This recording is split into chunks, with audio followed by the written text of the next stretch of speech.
Hey, folks, this is Lonzo, the Godfather of West Coast Hip Hop, with my main man, Dusty, in the house. Dusty Vision, that is. We're about to get this party started a little bit earlier, and let's put it on the right day, folks. But before we get started, let me do this right here. From the West Coast to the East Coast and everything between, folks. Like from Eve After Dark to concerts in the park. You're live with Lonzo, the Godfather of West Coast Hip Hop. We do it like this every Tuesday, right around this time, folks. Yeah, you got to be flexible, and we're making it happen nonetheless. But in the meantime, about to get this party started, y'all. All right, Dusty. I've been in the studio working, man. I done got some new tricks up my sleeve.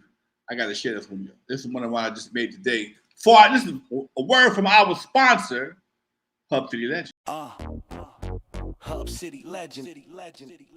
Compton's voice. Sign up today. Make the choice. Whoa. Sign up today. 424-256-9211. Send us your email. Sign up today. Stories of the people shining so bright. Compton's moving forward with a future in sight. Advancing progress, we spread the word. Voices of the city, we make sure they're heard. Hub City Legend, the paper we trust. For Compton, for progress, for all of us. No sound, Lonzo. We can't hear anything. 9211. Sign up today. Send us your email.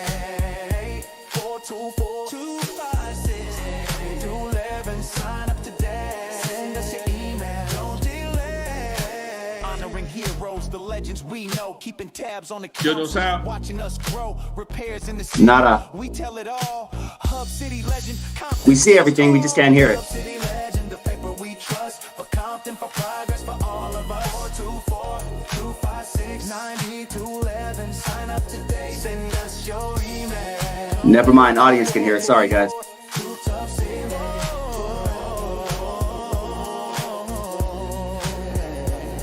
Hub City Legend, the paper of the city. Hub City Legend, the pride of the city.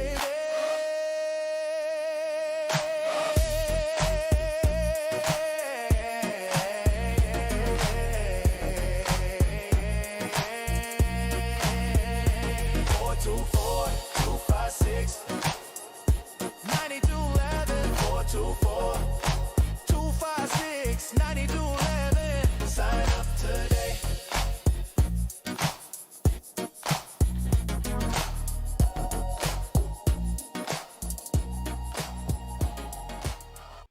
All right, folks, you're live with Lonzo, Godfather of West Coast Hip Hop. Now, Dusty, I'm looking in the chat. We're trying something different today, folks. Yeah, they heard it. Everybody heard it. I couldn't hear it for some reason, but I'm trying to figure out why you didn't hear it. Yeah, chat fam saying it's banging. Thank you, folks. Thank you. I got a little something I've been working on. I made a couple of investments on some toys here, and I'm doing a lot more. I'm trying to figure out what's going to work and what ain't going to work, but I want to get the opinion from the true listeners.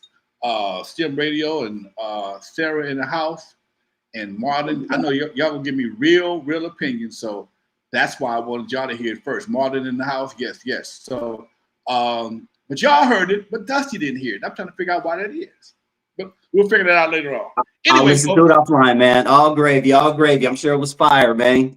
My man, it's hard to lose that creative bug, huh? No matter what age you get to. You know what, dude? I get more creative as I get older. And because I have other tools to help me be creative, it just makes it that much easier. And you got a gang of experience that you didn't have, and a gang of confidence that even makes it even better. So when you combine all experience, confidence, and some knowledge, it just makes it that much easier to do what you do. Now, do you appreciate the old school way more or the new way? And what I mean by that is, do you appreciate more of the analog, it took a little bit of time to do this, or do you appreciate the fact that, man, I could do something now and have a song wrapped up in 2 hours? I'm having fun with this right here, Doc. It's really hard to say that what I'm doing now is not fun. And it's hard to collaborate with people because you're fighting against their ideas. You have a vision in your head, or a sound or a vision in your head of what you're expecting to hear, and they have to have something different, and a lot of times that don't quite work out. So that's why you usually have a producer who does the music and the writer that writes the lyrics, and they collaborate. But usually you want to have it's hard to have people do beats the same way and lyrics the same way because it can take a lot of time, especially when you're spending money, and that's where a lot of problem comes in that. And today, you don't need a bunch of money to do what you got to do. We got a great show for everyone today. In about 10 minutes, we're going to be joined by Murray Brumfield, also known as Mexicali Slim, the owner of Familia Records. He started the record label in the late 80s, early 90s. And when I was talking with him last Sunday on my show, he named certain people that I recognized from Lonzo's past, and he was, naming certain things. And I'm like, man, I got to get him on this show. So you guys are in for a treat because this dude is a Chicano rap legend. He literally coined the term Chicano rap.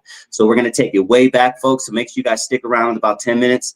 He's going to join us. But I got a couple of questions from the past, Lonzo. And if anyone has any questions in the meantime, feel free to throw them in the chat, and I'll get them up here. But someone said in a past interview, you said before 1977, most DJs played between bands. Disco was the genre that put focus on the DJ as opposed to the band. Can you talk about that? Yeah, back in the day, man, live entertainment was the shit. Bands or groups had to have a 45-minute show, and the DJ played in between the breaks. That was it. And that's the only time you heard a DJ who played between the breaks. And give the guys a chance to go to the restroom, get a little water, maybe change clothes, depending on who the band is. And that was the function of the DJ, was to give the bands the breaks. But because the DJ had something that the band never had, and that was versatility. Whatever was hot on the radio, the DJ can play it the day it comes out, as opposed to the band having to take rehearsals to practice it. And that's what made the DJ kind of grow as entertainment more and more, especially in the disco era. They had some bands, but they depended on the DJ. The DJ, you went to disco concerts and they would have a band then, but for the most part in clubs, there were no bands per se. You had bands that made music like Foxy, KC and the Sunshine Band, but for the most part, most of the entertainment in a club was provided by the DJ. Sorry. Brad7 says, Lonzo, when did you hear about your first crack house? Not freebase house, a crack house in Compton. Man, we didn't call them crack houses. That was probably one of the first things that I realized that the media named. The media named it crack. We called it rock houses. Okay? They changed it. We never changed it. And eventually, in fact, even in the hood, you was a rockhead. Okay? You later became a crackhead, but because that was the initial term, and a rock house, a crack house, whatever the case may be, we didn't really have, because it all depends on what your definition of crack house. See, my definition of crack house is an empty house where people just kind of just smoked out, or you had people that lived there and everybody was smoking. There was no food in the refrigerator, very little furniture, and everybody was smoked out, okay? That was my interpretation of a crack house. A lot of people sold crack from their houses. You had to get your ass off the block. Come get your shit and keep on going. So if you refer to somebody that sold crack or somebody that actually lived in a crack house, I've never really knew a crack house per se. You saw houses, abandoned houses, people broke into and use it as a crack den per se. But far as people just hanging out smoking, nah. Smoking back in the day, man, it was, because crackheads were known to come back and steal something. So get your shit and get out of here. And that was always, it was chased off like dogs. What do you know about this is another question. What do you know about house music? And do you know when it became popular on the West Coast? House music. 90s, right? It would be 80s, early 90s? Late 80s.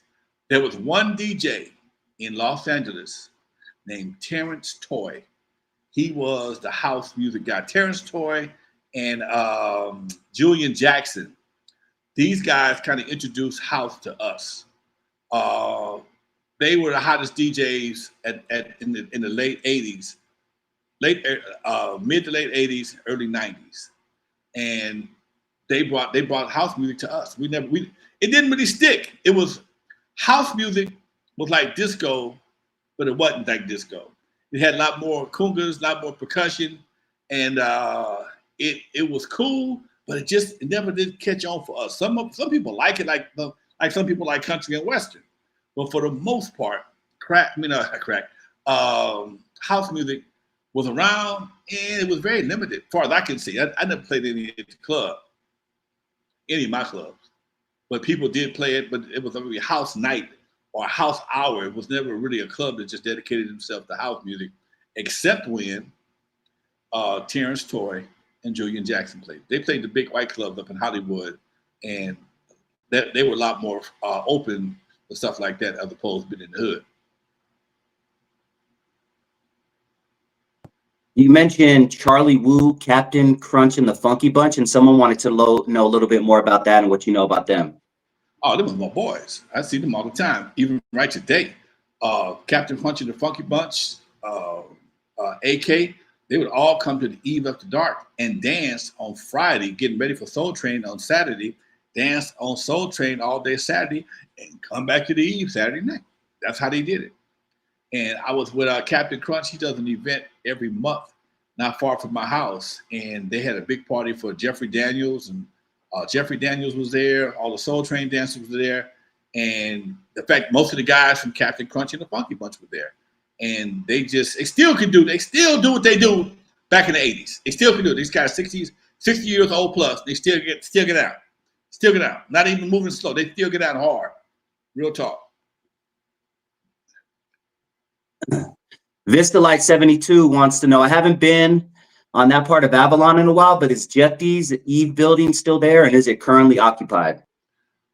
Yes, Jeff D's and the Eve building is still there. We are in the process of finalizing the plans for the remodeling of the Eve. Meanwhile, I was told last week that sometime in November they're going to start to work on Jeff D's. They had some structural damage during the storm, and they're looking to patch it up and open it up. So yes, folks, things are about to pop off. And I've been saying this for 2 years. And I know I sound like a liar, but hey, man, I can't control the progress. As long as there is progress, that's the main thing. Yep. Now, our guest should be coming on in a few minutes here. We're going to be joined by Murray Brumfield. He is a Chicano rap pioneer. He coined the term Chicano rap, and he has worked with so many artists that all of you guys are going to recognize if you know your true hip hop. But let's talk about you, Lonzo, for a couple minutes. And what do you remember about the come up of Chicano rap and some of the earliest Chicano rap artists? You know, give us an idea of when you started, knowing, oh man, the Latino homies can spit too. We first did one of our first shows in Sacramento. We were on the bill, and Kid Frost was one of the guys that opened up with, played with us. And he was my first Latino rapper that I've ever seen in my life. And he threw down. He had confidence, walked up there, did his thing, and he's been one of the main players since day one. And when Kid Frost, he paved the way for everybody else. He's a triple OG. Another Gemini, as you very well know. Been on the show a couple of times.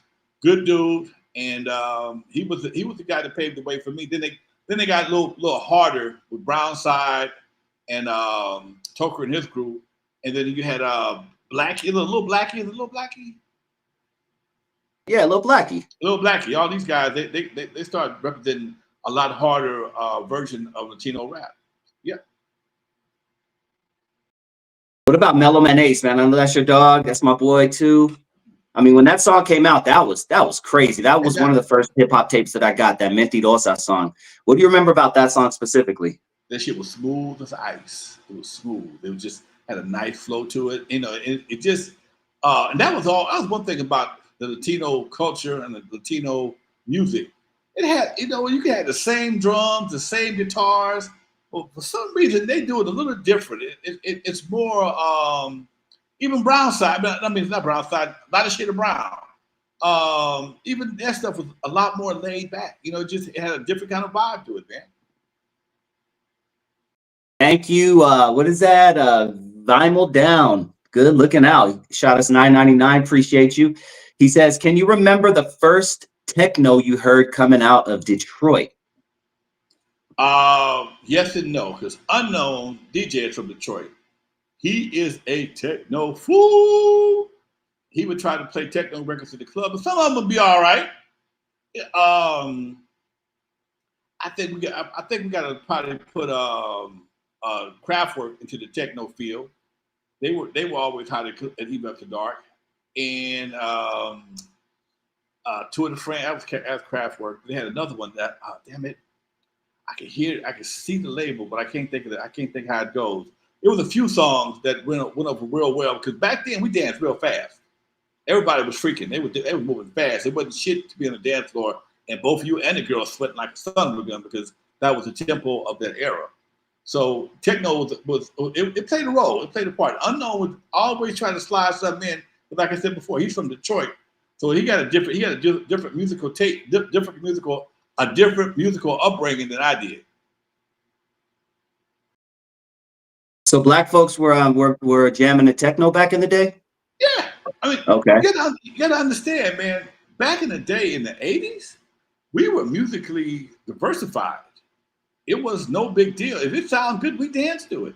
We didn't care. I was just telling Bone the other day, I'm doing an interview with Bone for a project, and I was telling him, man, at Alpine Village, we would play Rick James, Michael McDonald, What a Fool Believes, and KC and the Sunshine Band, Slave. All that shit was part of our playlist.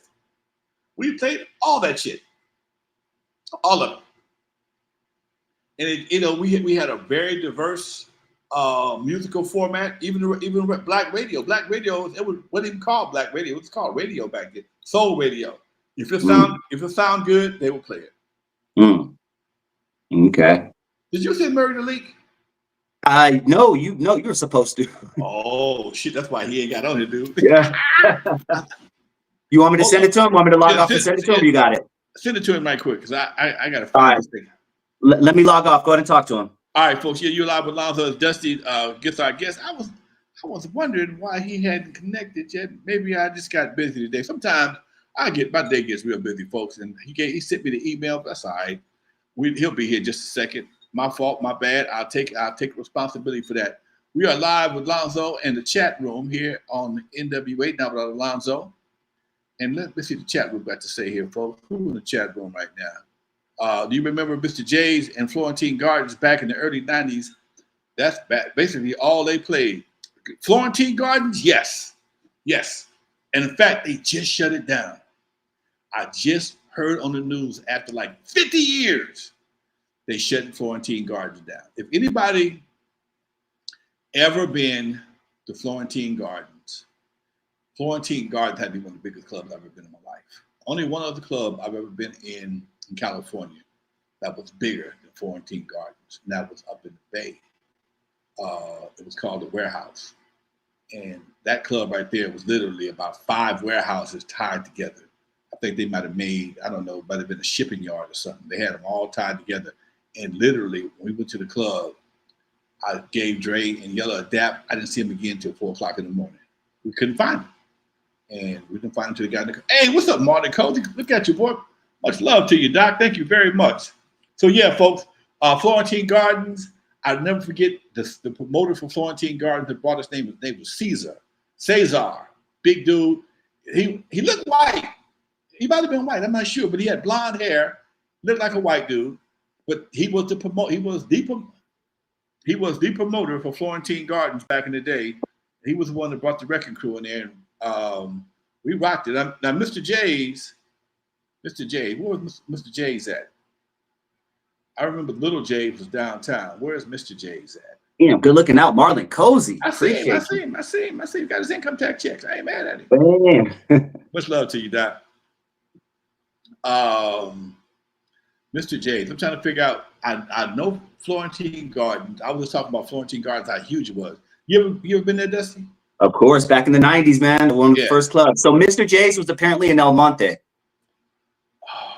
So there's one in El Monte. Yeah, it looks like Monte. I'm just looking up memories of Mr. J's nightclub in El Monte.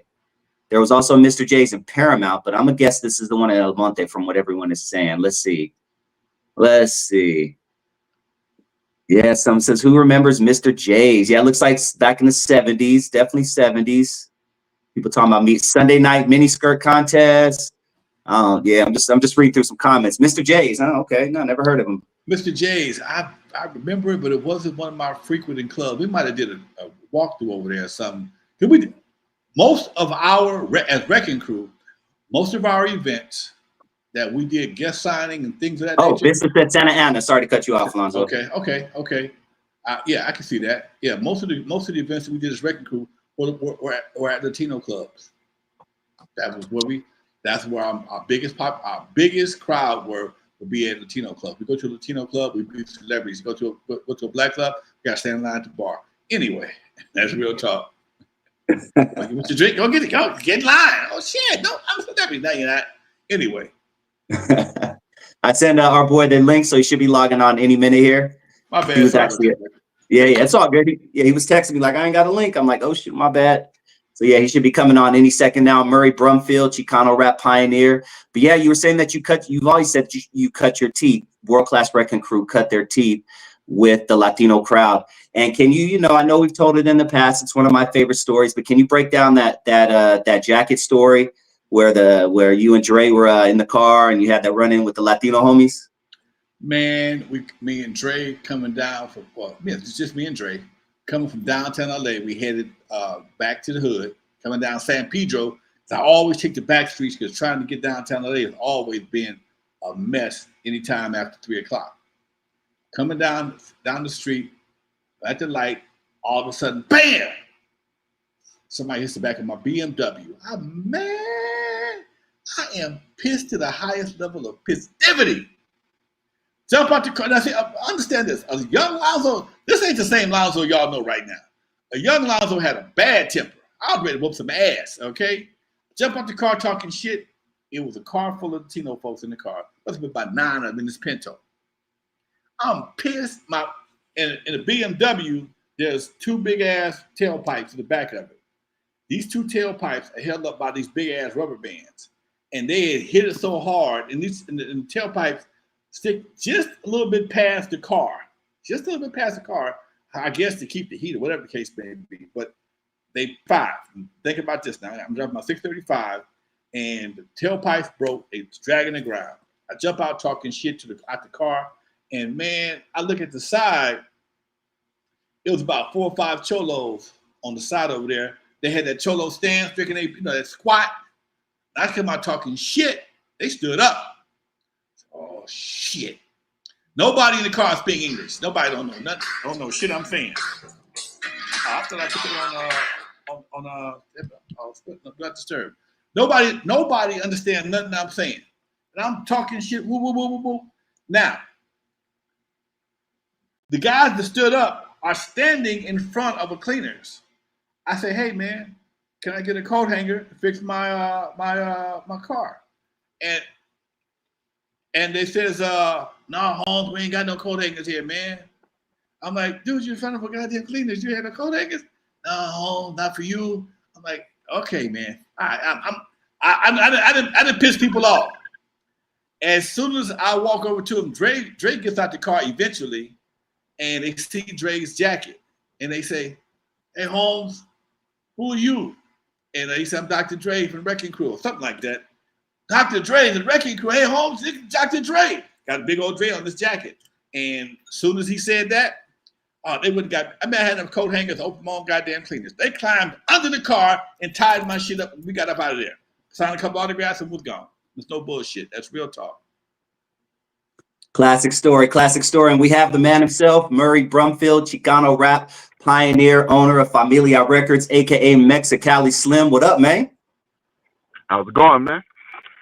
Going good. Good to see you again, brother. Great. Everything is great. Yeah, great. Murray, everything's great. When you said your name, I'm thinking of a Jewish dude. First of all, Murray Brumfield. I'm like, oh no Jewish dude. Now you black. Now you really didn't mess me up. And he started Chicano. A black dude started And you doing Chicano rap. shit. They didn't mess me all up, man. You threw all my stereotypes out the window. How you doing, Doc? I'm doing fantastic. All right. Now, Dusty was saying you the man behind Chicano rap. Tell me about that. Yeah. Okay, well, back around 1990, I was teaching at Carson High School. Okay. And so I had a few students in my class that could rap, a few Chicano students. And they had contacted me about a year or two earlier. And so it just happened just by, circumstance that I just had started at that school, and they were in my class.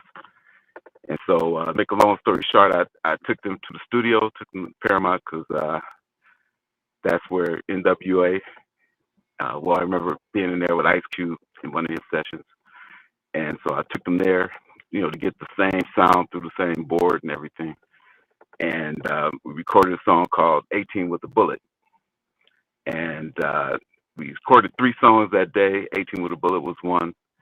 And so as soon as I heard the song, just a few beats, the oral essay, I stopped, all the taping. Said, this is it. I saw the whole vision of Chicano rap, and so I said we're going to go this direction, and just saw the vision and just pursued that vision. All right, sound like. And 18 with the Bullet went 18 on the charts with the Bullet. Right. First hit out the gate, FAMILIA Records. Who was your distributor? 18. At that time, I was Landmark. Familiar? Well, Profile Records. Okay, yeah, okay, got you. Yeah. All right. That sounds like who was the group? Spanish Fly. Okay. Featuring S.A. Rich Rock. Yeah. All right, Dusty. So the song took off. We were it was like a school project. We were in the class putting together the tapes. Back then you had to fold the cover, slip the single in, and so forth. So we did all that and took it to the streets. I went to Santa Ana. Figured that's a good place to start, and saw some guys walking down the street, and I pulled over, and I got out. I said, "Hey, check this out." So they was like, hey, they saw Rich Rock on the cover, and they just said, "How much is this?" So I wasn't really thinking about selling it. I just was, trying to get it out into the neighborhoods and on the streets. So I said, "Well, $2." You remember the singles were like $3 back then. Yeah. And so next thing you know, man, it just was taking off. Okay. Went to the Anaheim Indoor, Compton Swap Meet, Linwood Marketplace, the usual spots. Okay. The crazy thing about Murray's story is, and the one I find the most interesting of his whole story that we're going to get into is, as you can all see on the screen, Maury is a black dude. Murray is the one who coined the term Chicano rap, and he is one of the biggest Chicano rap figures. I would love to know more. I know we talked about it on my show, but just pretend we didn't have any of those questions answered on my show last week. But what was it like, and how was it like for a black dude to be in Chicano rap, and not only that, be the person who spearheaded the whole thing? Okay, well, back then I had some experience in music. I had a group called First Amendment, which is all the Inglewood rappers. Mac 10 was in that group, Beerpone, Graf Hope, just a lot of seminal Inglewood artists were in that. And artists, Rock Slanger, back in the day. And so even though that was limited experience, they respected that, because back then anybody in the business was good. So I took them to the studio, and I read a book. I read 3 books I had heard that if you read 3 books on the subject, you become an expert at it. So I read this Business of Music. I read How to Make a Record and How to Make it in the Music Business Without Selling Your Soul. So I read those books, and particularly the book How to Make a Record, I just followed step by step, and just that knowledge, I think it just it catapulted me to the forefront. And so I was accepted. I was also good at sales, so that helped also because I was able to go into a business, open up the business, turn them into a Chicano rap record store, just go door to door, and that's what I did. Who did you sell to in the Chicano area? You remember? Okay, where there wasn't really a Chicano rap store, so to speak. So I sold to Compton Swap Meet, Mr. Kim. I grew up right down the street, so I was familiar with, the location and everything. He was very instrumental. He supported right from the beginning. So to Vince, I don't know if you remember Vince from Linwood Marketplace. Okay. He was. I sold to him. He hooked me up with Profile, and the swap meet close to the high school, Carson High School, and Anaheim Indoor Swap Meet. I opened up Santa Fe Springs. So Santa Fe Springs was more just, it was just techno music. Just that's all you heard was techno and house. And so I said, well, my market's here, but everybody's in the house music. So I just, took it there. I got the people to play it, made friends with the salesmen and all the stores. And in a matter of time, everybody was on the team, and we, flipped Santa Fe Springs from a house techno to a oldie and Chicano rap spot. And to this day, those is still in that vein.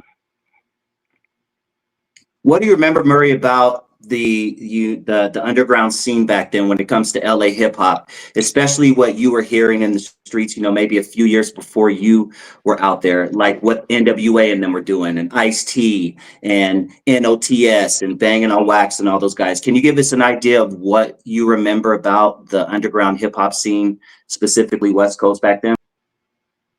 Yeah, well, I quickly became a part of it because I had some underground stuff and formed good relationships with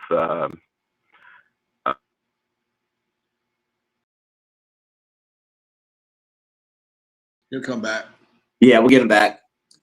Bad Wi-Fi. Yeah, so far so good, man. I know we've talked about Mr. Kim before. I recognize that name. That's where I used to get my music from at the Compton Swap Meet every Tuesday, sometime Monday. Sometime he let me get it on the Monday night before the Tuesday was supposed to come out, which that's why I always went back. All right, here we go. There you go. All right, okay, go for it, man. Yeah, well, well, I was saying before, I was good at pushing the music. I think I was the best out there on the street. So, and I was everywhere. So I was, hustling nonstop. And so the things that, actually the Chicano rap was before all that, really. So I was pushing on the street, kind of creating that underground thing.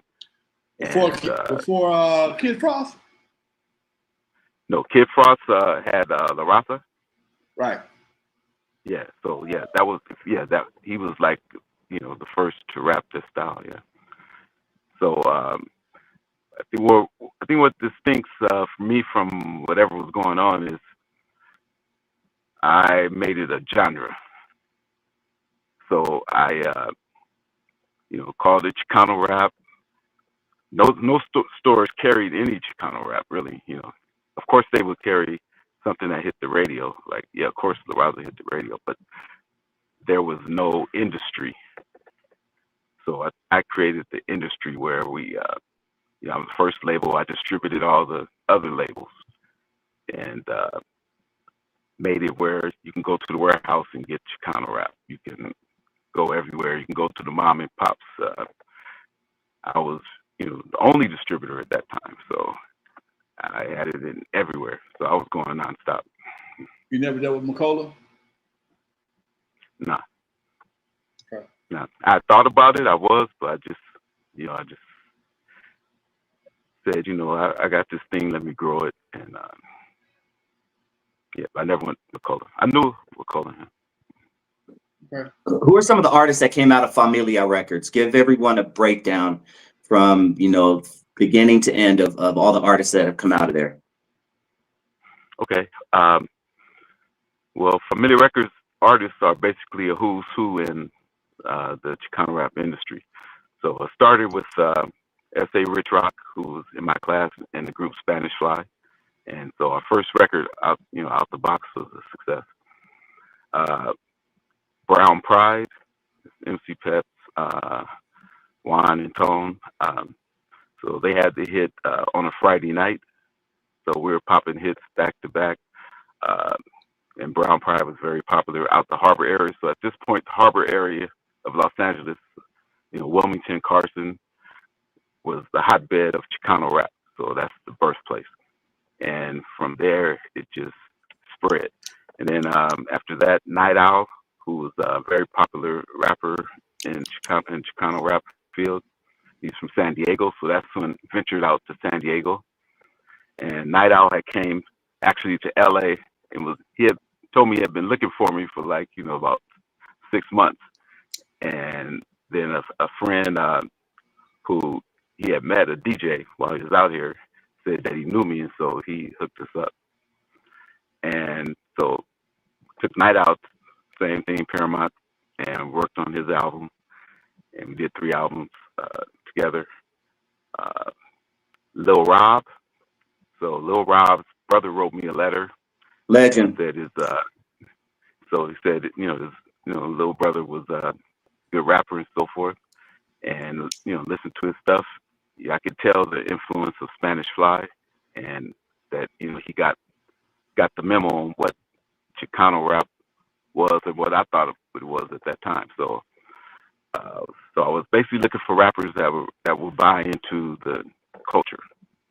Not necessarily, they didn't have to be the best rapper in the world, but as long as they were rapping about the culture and growing the culture, and that's what I was looking for at the time, to build kind of a platform where Chicanos from, say, LA can communicate with Chicanos from Texas, that platform. And I think, we look at it today, that's it's there. So it's a focus. It's a somewhat Chicano rap world, so to speak.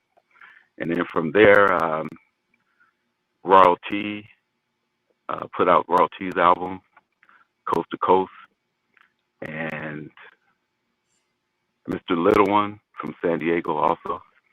And me and Manny Lopez out of San Diego. He's a influential seminal figure out of San Diego in the rap game. And we had put out Mr. Shadow. So Mr. Shadow was from the same neighborhood as Night Owl, and Manny is Night Owl's uncle. So we already had a good relationship. And so we put out Shadow, and that's it. Little One. Oh, also in the beginning, No Walks Most Wanted. That was my second group, and Brown Pride, really about the same time. And from there, LSD, a group called LSD out of Riverside, so we branched out. What I started doing was building it area code by area code. So I had, 213, back then it was 213, and branched out to 619, built that up, and then I went to the 909, and that's where I built up LSD and Lil Blackie. So Lil Blackie, kind of like the Lil Rob of the Inland Empire. So Lil Blackie was real big, still is.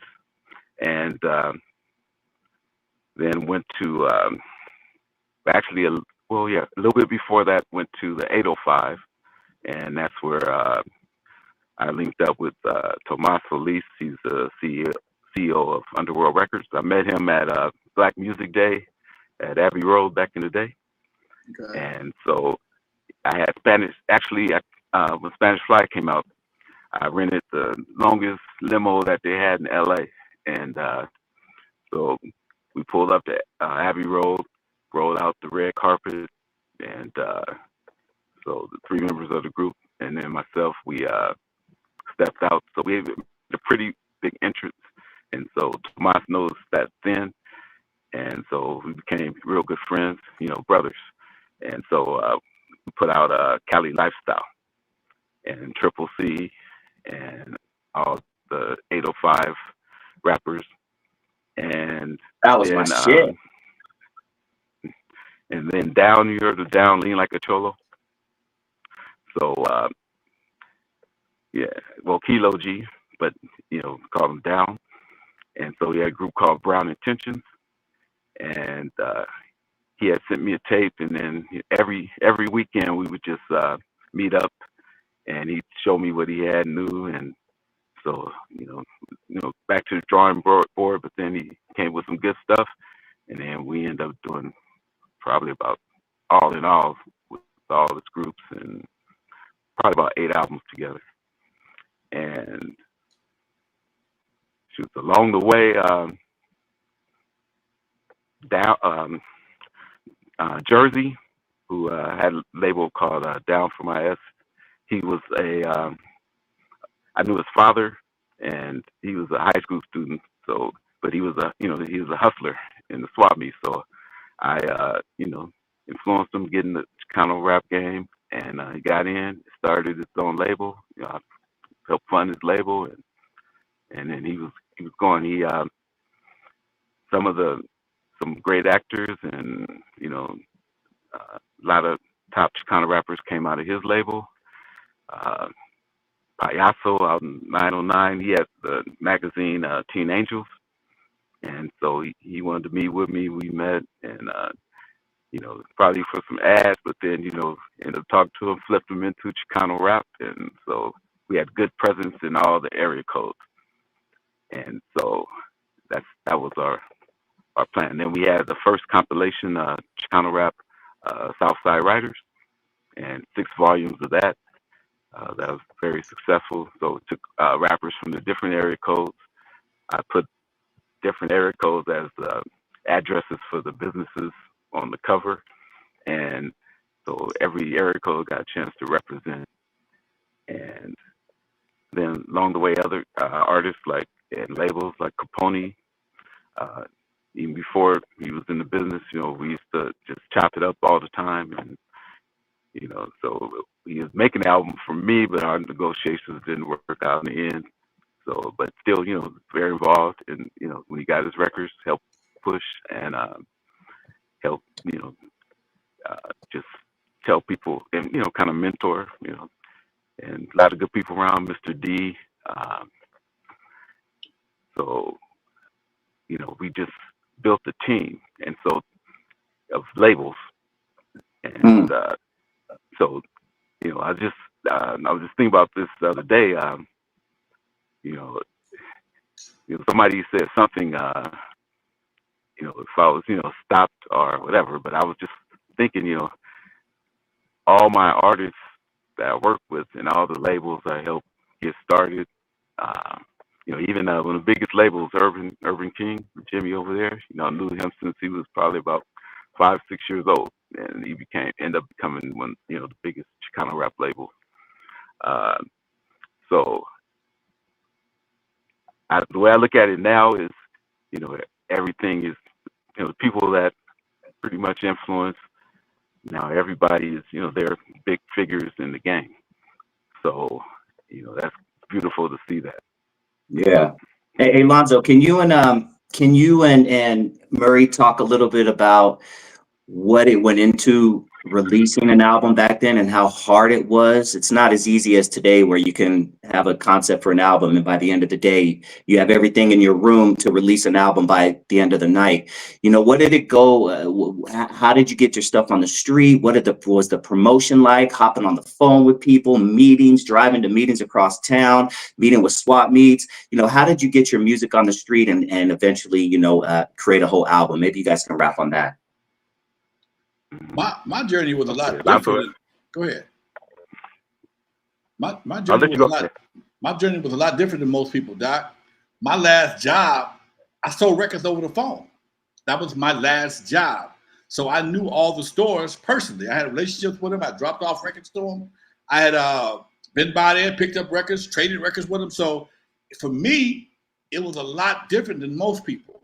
You know, I knew Mr. Parker at the Compton swap meet. I knew Cletus and Kelvin and Joey Jefferson and all these Yeah, guys that all the guys that sold all the records. They were all my buddies, so it was easy for me to get them in the stores, and I had a connection with K-Day. So my journey is not like the average journey. So it's real hard. It was expensive, but I had the money because I had a club. So everything for me, I ain't gonna say it was easier. It was just different than the average cat coming to the game. What about you, Murray? How did you make your relationships? You know, what did you have to do from start to finish to get an album on the streets? Okay, well, as I said before, I read the book How to Make a Record. That gave me a good start, as opposed to just being blind to everything. And I was a good salesman, and I wasn't scared to, as Alonzo said, pick up the phone and call and go to the businesses, meet with the people, develop those relationships, friendships, and that's really what it is, developing those relationships. So, because as I said before, I already knew Mr. Kim at the swap meet, so that was one of the first starts. But then, as word of mouth started to spread about the music, and that brought me more customers, and then just developing those relationships to the point where I had, same thing with VIP, with Calvin and all them, just good relationships. Guy Mike Strain, who was a promoter up in the Oakland area, he reached out to me, and then brought me in some of my groups out there, and so, and I remember being out in Oakland. I'm out there hustling at the one stop there, and that's when Master P was still on the street. So I bumped into Master P. He'd be doing the same thing I was doing, him and his brothers and stuff. It looked like a basketball team going through there. But developing those relationships and friendships are the key. And having a good sales background, talking to the customers, seeing what they wanted, getting feedback from the customers, and just being out there. And like when I was first doing it, my artists really didn't. Now the artists are a little more active, but it was somebody just had to be out there just pushing it nonstop. And so I was doing that. I was out there just on the front lines. Let me ask you this last question, and then we'll let you go unless you have something you want to say, Lonzo, before I ask this last question. When you first started pressing records, who'd you press with? Verco. Verco did. We were all cassettes back then, right? Okay. And so Verco did some cassettes. I did some in Canada. Can't remember the name of the company. And then for my records, 12 inches and so forth, I went with Verco over there, real tight with I think it was Bill Smith. Okay. As far as pressing records. Okay. And so that was how I got records pressed. I just learned along the way as far as the artwork and getting all that done. And eventually we had a radio show called Pocos Pro Locos on Power 106. And so you were part of Pocos Pro Locos? Yeah. Oh, I didn't even know that. That was my shit back in the day. Yeah. So back in the day, Kool-Aid was a DJ, Power 106 back then. So her boyfriend at the time was a producer. And so, she was saying, since I was pretty much doing most of the, albums on the streets back then. So she said, would I mind having him produce some of my stuff? And so, but yeah, sure. So that's how the relationship got stronger between them. And so eventually, she reached out to me about the show, and so I met with the station and had a series of meetings, and basically trying to prove to them that Chicano rap was a factor. And I already knew it was a factor because I think people were listening to my stuff, as far as the Chicanos and that demographic they look for was into Chicano rap. And I know that because we pretty much took over the streets. All the swap meets and everything pretty much was Chicano rap. And so I figured we already had the streets, so we didn't really need the radio, so to speak, because we were selling pretty good. So but the radio for us was was good, and it's also bad. And RIP to Night Owl, but we gotta we definitely gotta let Sawed Off Records owes Lonzo a little something for that turn off the light sample they used. Oh. Yeah. So yeah, but so Night Owl started Sawed Off after he went solo. And but there's a lot of rest in peace, Jersey, Youngster, Mad Dog, Payaso, Rec, Joker from LSD, Blind Old Blunt, so a lot of Chicano rap legends that had held the space for their time. Yeah. Who has the masters now? Of what? Who holds the masters? Oh, me. Okay. Yeah, me. Yeah, I have the physical masters. Okay. All right, Dusty. Yeah, damn. Well, hey, last question, man, and then we'll let you go. Few minutes here. What are your thoughts on the argument that some people have out there that Latinos are guests in hip hop? Okay. All right. If we go back to that time when I was pushing the music real hard, I don't think the word was guest, but it was more. There wasn't inclusion, and to a certain part, I mean, there's inclusion, like there's reggaeton being played, and that's more East Coast for the most part, in dance. But as far as Chicano, it was hard to get Chicano into the mainstream of like radio and so forth. So, but powers would be that are, that be will, they would probably pick and, choose, but as far as our camp, Lil Rob had good success,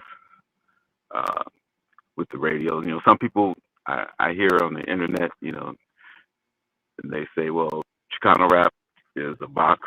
I've heard that term a lot, but, when we were doing it, I'd say, yeah, there is a particular resistance to the Chicano rap that existed, So, and I remember thinking about it at the time. So I said, well, what we'll do is, it's not really guaranteed that anyone will be a big star. So try to make, each, rapper as big a star as I could, given the resources and so forth. And so, where some people call it, well, it's a box, I'd say, well, it's a platform also, because without the Chicano rap, kind of infrastructure being built, then artists wouldn't have that chance.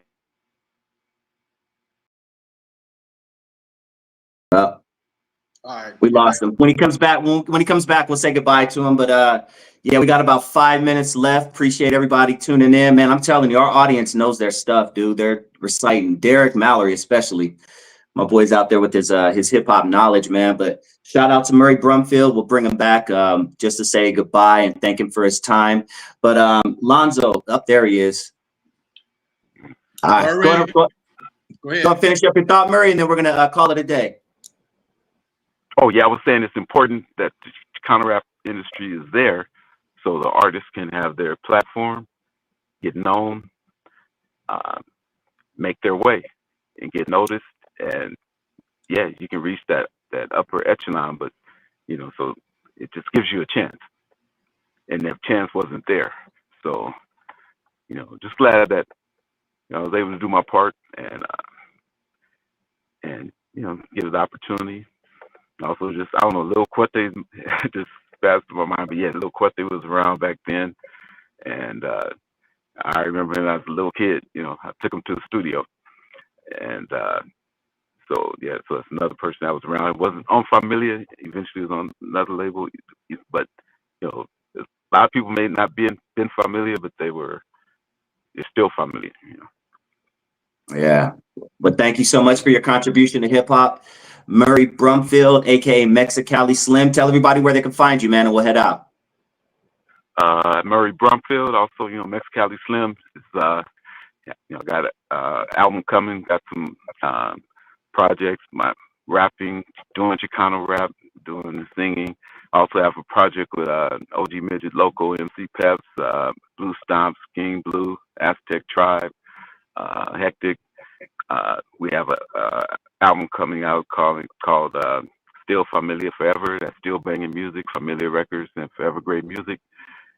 We're coming together and just bringing it back, and putting our input in, and just doing what we can to keep it going. Appreciate you, Mr. Brumfield. I'll talk to you soon. All right, man. All right. All right, Doc. Much love. Thank you for coming Peace, through. man. All right. All right. All right. Appreciate you. All right. That's just another one. There it is. There it is. Another one, man. Some real raw West Coast hip hop right there. Hey, we got a few minutes, Alonzo. Talk to us about the successes of the Prostate Cancer Walk this past Saturday. Man, I want to thank all the Compton Run Club, King's Journey, BLOC, Corvette of Choice Car Club, I Transfer, all the folks that pitched in to make this thing happen. City of Compton came through. I got to give a shout out to Holly Mitchell, second county supervisor, kicked in like a slot machine to make this thing happen. So folks, I really appreciate everything you guys did to make it happen. We had a great conversation. My boy Willard Pugh came through. Had a great conversation in the art gallery. Even my boy Lawrence Hilton Jacobs, Freddie Boom Boom Washington from Welcome Back Carter fell through. And man, Michael Cooper, he clowned the whole time, man. He clowned like he was on Showtime, baby. It was Michael Cooper Showtime. So we had old school players out there, man. And I was telling my friend and my partner that because prostate cancer affects so many people in their 50s, the artists and the celebrities we had, they would know them because they were kids watching these people on television. So it just made for a great event. Folks had about 300 people out there, and they walked and talked, and we had a great situation. I'll give my girl Donna came through and gave away some of the best giveaways we've ever had. Tennis shoes, brand new tennis shoes, underwear, all kind of cosmetics. We had in the art gallery, we had barbecue. It was off the chain, folks. It was a great event, and folks are still talking about it right to this day. That's what's up, man. So to the man who does way too much, my question for you is, what's next? What's next? I'm getting ready for the show. We got a show coming up on November 15th out at the Point Furman. I'm getting ready for the 2028 50th anniversary of West Coast hip hop. We gotta make that happen. And man, just you know what? Half the time when you ask me that, I know what it is. I just got so much going to get clogged up. So those are the two main things. So I'm gonna take a few days off. I got to go to Vegas. I'm working on a big deal in Vegas. I'll be in Vegas for a couple hours on Saturday. And it just don't stop, Doc. It just don't stop. So I'm enjoying what I'm doing. That's what's up, man. Hit him with that outro, dude. All right, folks. For those who never heard of me, I'm the first one put Dr. Dre in the surgery, stuck Ice Cube in the freezer till he got cold on the eve after dark, 50-yard line at the Super Bowl. In the movie Straight Outta Compton, they played me like a hater of rap. Don't believe that Hollywood bullshit, because it was all cap. My history goes deeper than you will ever know. Just remember that N.W.A. stands for not without Alonzo. Peace, y'all.